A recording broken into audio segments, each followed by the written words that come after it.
करे जा आओ आज तो लिए मजा लेवा जाए। चला न जाला की गोरत पटाता दरत बाटे ताजा यारे घाव बाटे ताजा जी। ए दादा ओही रे जगहिया तिल्ली में काट ले दादाजी।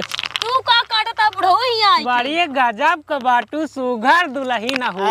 हमारा मेहरारू का फालतू ना बोला दिमाग नहीं खराब करा तो हरा हाँ ये बेटवा का बियाहवा करे है बाबू वही मई में करे है। बड़ी गजब का टाप का दुल्हन यहाँ यार। तोहर वही खजुआ था का तू बहुत नंबर एक का हीरोइन बनबू हीरोइन ना डायरेक्टर के है फिर।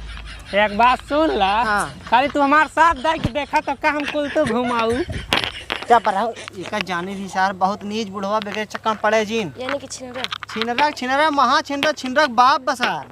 हम छिनरा के बाप आई चला आवा चली तू ए भाग जा भग बहुत मार मारा भाई काहे का हमरे में का शर्त था छेड़ा तो ना ही बेटवा ई तो एक्टिंग बतावत है सुना ऐसे ऐसे करे होए जब हमें सूट लगा था ना कमर के अपना साइज बता दायर रानी कितना बाटे अरे तारे तारे बुढ़ावा झांकी ऊपर का कितना बाटे। अब चल जा बुढ़वा ना तो झपड़ मारा भाग तू जा यहाँ से भाग जा। जाता ही है मर करे जाता ही हमारे में अरे पटावा आया है बुढ़ावा से आना है तो चल काम कर अपन घसिया उचाल ले।